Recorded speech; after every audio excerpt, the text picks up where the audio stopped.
Hello students, कैसे हैं आप सभी। मैं जय साहू स्वागत करता हूं आप सभी का अपने इस यूट्यूब चैनल में जिसका नाम है Atharva mathematics. Okay, so students, in the series of our video lecture today we are going to solve the exercise 9.3. Basically we will solve the question number 9 to question number 12 of exercise 9.3. तो आइए देखते हैं question number 9। Question number 9 क्या बोलता है? Two circles intersected at two point B and C. यहाँ पर आप देखिए, यदि हम इसको सर्कल C1 कंसीडर करें, पहला सर्कल, एंड इसको यदि हम सर्कल C2 कंसीडर करें जो कि हमारा सेकंड सर्कल है, इन दोनों का इंटरसेक्शन पॉइंट बी और पॉइंट सी पर हो रहा है। ओके, फर्दर क्वेश्चन क्या बोलता है? Through point B to line segment A B D and P B Q are drawn to intersect the circle at A D P and Q respectively. Prove that angle A C P is equal to angle Q C D. क्या बोल रहा है? इन दोनों circle का intersection point B और point C पर हो रहा है। ओके, एंड पॉइंट बी से हमारे पास दो लाइन सेगमेंट है, line segment A B D और line segment P B Q. समझ में आया? इन दोनों लाइन सेगमेंट्स का इस सर्कल के ऊपर पॉइंट ए, पॉइंट पी और point D and point Q, इन चारों पॉइंट्स पर क्या हो रहा है? लाइन सेगमेंट का इंटरसेक्शन हो रहा है। समझ में आया? इन लाइन सेगमेंट का सर्कल के ऊपर point A, point P and point Q और पॉइंट डी के ऊपर क्या हो रहा है? इंटरसेक्शन हो रहा है। ओके, तब हमें प्रूफ क्या करना है? Angle A C P, that means यहाँ पर देखिए एंगल ए सी पी कहाँ पर है? ये वाला angle, angle A C P and angle Q C D. ये देखिए क्यू सी डी कौन सा है? ये वाला एंगल है। ये दोनों एंगल आपस में इक्वल है, ये अपन को शो करना है। ठीक है, तो चलिए इस क्वेश्चन का हम सॉल्यूशन देखते हैं। We will write here solution. We have two circle, we have two circle C1 and C2. Okay, we have to prove angle ACP is equal to angle QCD. Okay, that means ये वाला angle और ये वाला angle आपस में equal है, ये अपन को शो करना है। ओके, अब आप स्टूडेंट्स सर्कल C1 पे, ये C1 है और ये C2 है, यदि आप C1 पर ध्यान दें तो यहाँ पर ये वाला क्या है?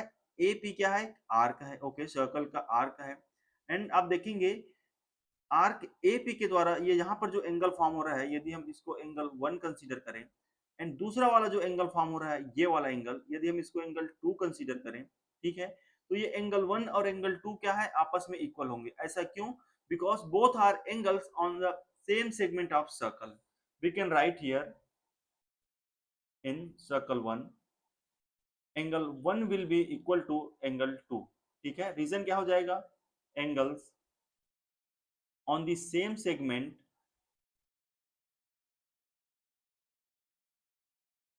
Of circle. ओके, सर्कल्स के सेम सेगमेंट पर जो एंगल फॉर्म होते हैं वो आपस में इक्वल होते हैं। ओके, वैसे ही आप देखिए दूसरे सर्कल में यदि हम क्यू डी पर फोकस करें, ये वाला पार्ट, ये क्या है? क्यू डी एक आर्क है। तो आर्क क्यू डी के द्वारा यहाँ पर जो एंगल फॉर्म हो रहा है angle Q C D. Okay, ये वाला एंगल यदि मैं इसको एंगल 3 नाम दूं, and angle Q B D, okay, ये वाला एंगल, इसको यदि मैं एंगल 4 नाम दूं, एंगल क्यू बी डी, तो आप देखेंगे in circle 2 angle 3 will be equal to angle 4। Reasons क्या हो जाएगा? Same reason, angles on the same segment of circle. Okay, circle के सेम सेगमेंट पे एंगल फॉर्म होते हैं, वो आपस में क्या होते हैं? इक्वल होते हैं। यहाँ तक आपको समझ में आया? इसको मैं इक्वेशन 1 बोल देता हूँ, ये मैं इसको इक्वेशन 2 बोल देता हूँ। ओके, फर्दर आप देखिए स्टूडेंट्स, यहाँ पर हमें दो लाइन सेगमेंट दिया है, line segment A B D and line segment P Q, sorry P B Q.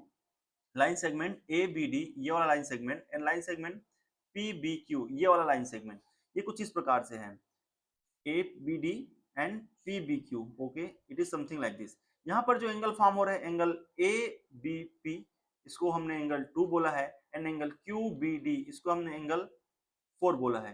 Students आप देखिए ये एंगल्स क्या है? वर्टिकली अपोजिट एंगल है, एंड हमें पता है जो वर्टिकली अपोजिट एंगल्स होते हैं वो क्या होते हैं? आपस में इक्वल होते हैं। So we can write here angle 2 will be equal to angle 4। ठीक है, इसको हम बोल देंगे क्वेश्चन 3, एंड इसका रीजन लिख देंगे vertically. Okay, vertically opposite angle. यहां तक आपको समझ में आया? ओके स्टूडेंट्स आप देखिए एंगल 1 एंगल 2 के इक्वल है, एंगल 3 एंगल 4 के इक्वल है, एंड एंगल 2 क्या है, एंगल 4 के इक्वल है। एंड हमें प्रूफ क्या करना है, angle ACP is equal to angle QCD। ACP means angle 1 and QCD means angle 3। इन दोनों एंगल्स को आपस में इक्वल प्रूव करना है। यहाँ पर आप देखिए हमारे पास क्या इन्फॉर्मेशन है, एंगल 1 एंगल 2 के इक्वल है, ओके। एंगल 2 क्या है, एंगल 4 के इक्वल है, एंड एंगल 4 एंगल 3 के इक्वल है। That means we can write from equation 1, 2 and 3 angle 1 will be equal to angle 3।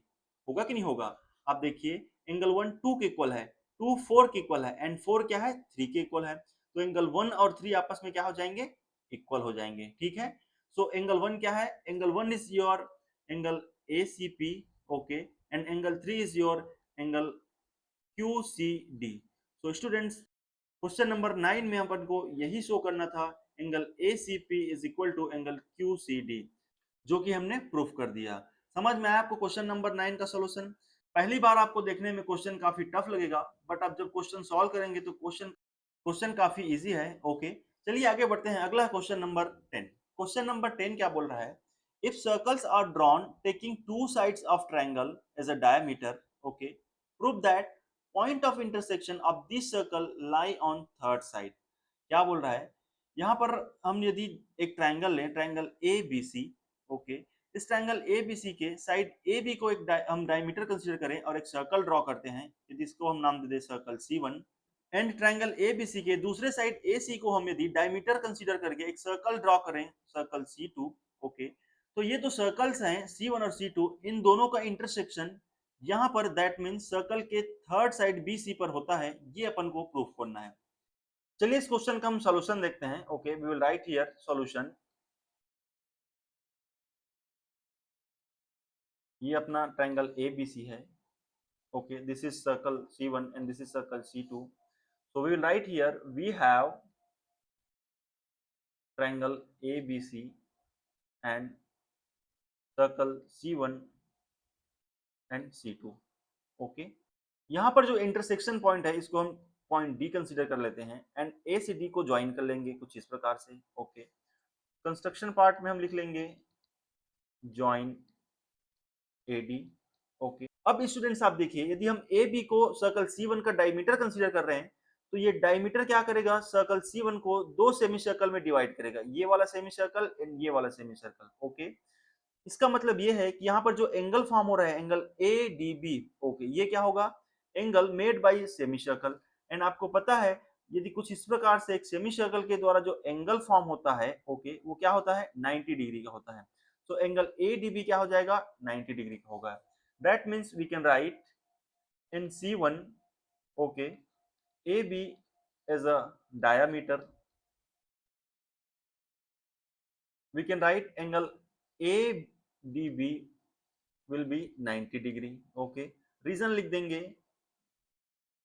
Angles of a semi circle, semi circles के angle क्या होते हैं, 90 डिग्री के होते हैं। इसको इक्वेशन 1 बोल देते हैं। वैसे ही आप देखिए, यदि हम AC को यदि दूसरे सर्कल का डायमीटर कंसीडर कर रहे हैं, तो क्या करेगा, AC दो सेमी सर्कल में सर्कल 2 को डिवाइड करेगा, एक ये वाला पार्ट, एक दूसरा पार्ट ये वाला, ठीक है। तो अब देखिए यहाँ पर जो एंगल फॉर्म हो रहा है, एंगल ADC, दैट मीन्स ये वाला एंगल, एंगल ADC क्या होगा, again angle made bye a semi circle होगा, होगा कि नहीं होगा। ये क्या है, AC एक डायमीटर है, यहाँ पर ये वाला सर्कल, यहाँ पर ये वाला सेमी सर्कल और ये वाला सेमी सर्कल, दो सेमी सर्कल्स हैं, ओके। तो ADC क्या है, angle made by a semi circle है। That means we can write in circle 2 AC as a diameter, angle ADC will be equal to 90 degree, okay. Reason क्या हो जाएगा, angles of a semi circle, ठीक है, angles of semi circle जो कि क्या होते हैं, 90 डिग्री होते हैं। इसको हम इक्वेशन 2 बोलेंगे। यदि इक्वेशन 1 और इक्वेशन 2 का सम करें, that means angle ADB plus angle ADC, ये क्या हो जाएगा, 90 degree plus 90 degree, okay, we can say it is a 180 degree, ठीक है। इससे क्या प्रूफ होता है, एंगल ADB और एंगल ADC ये complete angle linear pair form कर रहे हैं। That means angle ADB, okay, and angle ADC ये क्या कर रहे हैं, लीनियर पेयर फॉर्म कर रहे हैं। इसका मतलब ये है कि बी सी क्या है, एक स्ट्रेट लाइन है। Okay, B C is a straight line. Okay, यदि बी सी स्ट्रेट लाइन है and point D B C के ऊपर है, तो बी सी क्या है, ट्रायंगल ए बी सी का ही थर्ड साइड है। एंड डी पर चूंकि इंटरसेक्शन हो रहा है, दैट मीन्स वी कैन से जो सर्कल C1 और सर्कल C2 का इंटरसेक्शन हो रहा है, कहां पर हो रहा है, ट्रायंगल ए बी सी के थर्ड साइड यानी कि बी सी पर हो रहा है। ठीक है, एंड यही अपन को प्रूफ करना था। समझ में आया आपको क्वेश्चन नंबर 10 का सॉल्यूशन? ओके, चलिए स्टूडेंट्स हम आगे बढ़ते हैं। अगला है हमारा क्वेश्चन नंबर 11। क्वेश्चन नंबर 11 क्या बोलता है, A B C and A D C are two right triangles okay with common hypotenuse A C, prove that C A D is equal to C B D. पहले हम दो right angle triangle बना लेते हैं। यहाँ पर आप देखिए, यदि एक राइट एंगल ट्रायंगल है ए बी सी, जो कि एंगल बी पर राइट एंगल है। दूसरा है हमारा triangle A D C. A D C कुछ इस प्रकार से बनेगा। ओके, जो कि एंगल डी पर राइट एंगल है एंड ए सी क्या है, इन दोनों का कॉमन हाइपोटेनस है। ओके, हमें प्रूफ क्या करना है, angle C A D is equal to angle C B D. अब देखिए सी ए डी कौन सा है, सी ए डी दैट मीन्स ये वाला एंगल, और C B D, C B D के लिए हमें क्या करना पड़ेगा, डी और बी को ज्वाइन करना पड़ेगा कुछ इस प्रकार से। तो ये जो एंगल फॉर्म हो रहा है एंगल सी बी डी, ये दोनों एंगल आपस में क्या है, इक्वल है। Okay, we will write here solution. Here we have two right angle triangle. Okay, triangle A B C and triangle A D C. Okay, we have to prove, okay, to prove angle C A D is equal to angle C B D, ये अपन को proof करना है। Okay, अब students आप देखिए, हमें angle B और एंगल डी का वैल्यू गिवन है। Here angle B is 90 degree. Okay, and angle D is also 90 degree. क्यों? क्योंकि दोनों क्या है, राइट एंगल ट्रायंगल है बी और डी पर। ठीक है, यदि हम quadrilateral A B C D को कंसीडर करें, तो एंगल बी और एंगल डी क्या है, इस क्वाड्रिलेटरल के अपोजिट पेयर ऑफ एंगल हैं। एंड आप देखिए students, here angle B plus angle D क्या हो जाएंगे, 90 degree plus 90 degree, that means 180 degree हो जाएंगे। ओके, एंगल बी और एंगल डी क्या है, क्वाड्रिलेटरल के अपोजिट पेयर ऑफ एंगल्स हैं एंड इन दोनों अपोजिट पेयर ऑफ एंगल्स का सम हमें क्या मिल रहा है, 180 डिग्री मिल रहा है। That means we can say quadrilateral A B C D is a cyclic quadrilateral. Okay, क्यों? क्योंकि इसके अपोजिट पेयर ऑफ एंगल्स का सम क्या मिल रहा है, 180 डिग्री मिल रहा है। ऐसे कंडीशन में क्वाड्रिलेटरल एबीसीडी क्या हो जाएगा, साइक्लिक क्वाड्रिलेटरल हो जाएगा। दैट मीन्स क्वाड्रिलेटरल एबीसीडी के वर्टिसेस से एक सर्कल कुछ इस प्रकार से गुजरेगा। ओके, ठीक है, यहां तक आपको समझ में आया? ओके, अब आप देखिए एबीसीडी चूंकि साइक्लिक क्वाड्रिलेटरल है एंड इसके वर्टिसेस से एक सर्कल कुछ इस प्रकार से गुजर रहा है। यदि हम कॉर्ड सी डी को कंसीडर करें, ये वाले कॉर्ड को कंसीडर करें, चूंकि हमें प्रूफ क्या करना है, एंगल सी ए डी और एंगल सी बी डी को आपस में इक्वल प्रूफ करना है। तो हम इस कॉर्ड सी डी पर कंसीडर करें, तो यहाँ पर ये वाला जो एंगल फॉर्म हो रहा है, एंगल सी ए डी, ये वाला angle, and angle C B D that means ये वाला एंगल, ये दोनों एंगल्स क्या है, angle on the same segment of circle. Students, angle on the same segment of circles क्या होता है, इक्वल होता है। So students, we can write angle CAD will be equal to angle CBD। ठीक है, इसका रीजन क्या हो जाएगा, angles on the same segment of circle are equal। okay, angles on the same segment of circles are equal, that means angle CBD ये वाला angle and angle CAD ये वाला एंगल, ये दोनों एंगल्स आपस में क्या हो जाएंगे, इक्वल हो जाएंगे। ओके, इन क्वेश्चन में अपन को यही शो करना था। ठीक है, समझ में आपको क्वेश्चन नंबर 11 का सॉल्यूशन? ओके, चलिए आगे बढ़ते हैं। अगला है क्वेश्चन नंबर 12। क्वेश्चन नंबर 12 क्या बोलता है, prove that a cyclic parallelogram is a rectangle. एक साइक्लिक पैरेललोग्राम क्या होता है, एक रेक्टेंगल होता है, ये अपन को प्रूव करना है। ठीक है, we will write here solution। हम लिखेंगे here we have parallelogram A B C D. ठीक है, अब देखिए यहाँ पर ए बी सी डी क्या है, पैरेललोग्राम है। स्टूडेंट्स, आपको पता होगा जो पैरेललोग्राम होते हैं उसके अपोजिट एंगल्स क्या होते हैं, आपस में इक्वल होते हैं। ओके, एंड हमें प्रूफ क्या करना है, एबीसीडी को एक रेक्टेंगल प्रूफ करना है। यहाँ पे लिखेंगे to prove A B C D is a rectangle. Okay, A B C D को हमें रेक्टेंगल प्रूफ करना है।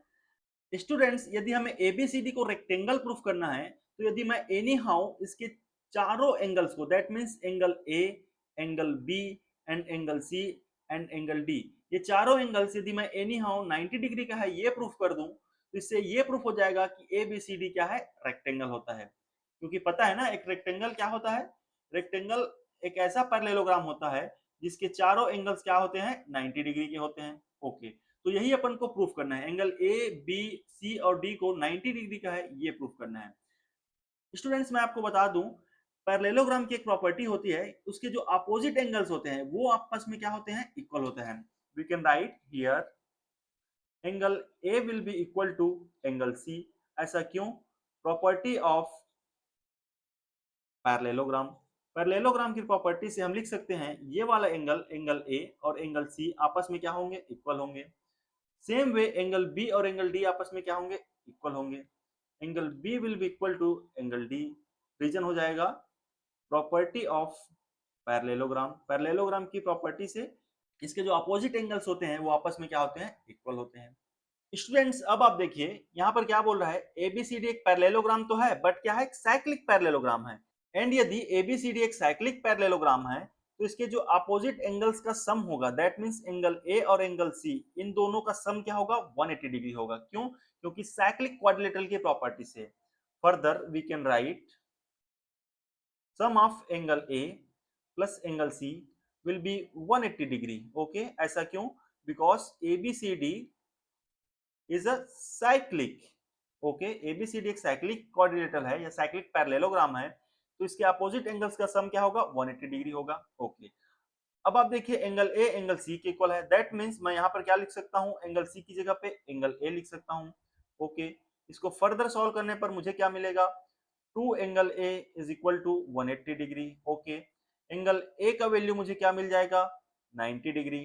मिलेगा कि नहीं मिलेगा, एंगल ए का वैल्यू क्या हो जाएगा, 90 डिग्री होगा। दैट मींस एंगल सी का वैल्यू भी क्या हो जाएगा, 90 डिग्री हो जाएगा। स्टूडेंट्स, आप देखिए एंगल ए और एंगल सी का वैल्यू मुझे क्या मिल गया, 90 डिग्री मिल गया। सिमिलरली मैं यदि एंगल बी और एंगल डी के लिए सॉल्व करूं, ओके, तो मुझे क्या मिलेगा, एंगल बी का वैल्यू भी मुझे 90 डिग्री मिलेगा एंड एंगल डी का वैल्यू भी मुझे क्या मिलेगा, 90 डिग्री मिलेगा। ओके, अब आप देखिए यहाँ पर angle A, angle B, angle C और एंगल डी, ये चारों एंगल्स का वैल्यू मुझे क्या मिल गया, 90 डिग्री मिल गया। That means I can say A B C D is a rectangle. Okay, हमें यही प्रूफ करना था, जो साइक्लिक पैरेललोग्राम एबीसीडी था उसको रेक्टेंगल प्रूफ करना था, जो कि हमने कर दिया। तो स्टूडेंट्स, आपको क्वेश्चन नंबर 12 का सॉल्यूशन समझ में आया? If you think the video is helpful for you, please like the video and subscribe the channel. Thank you.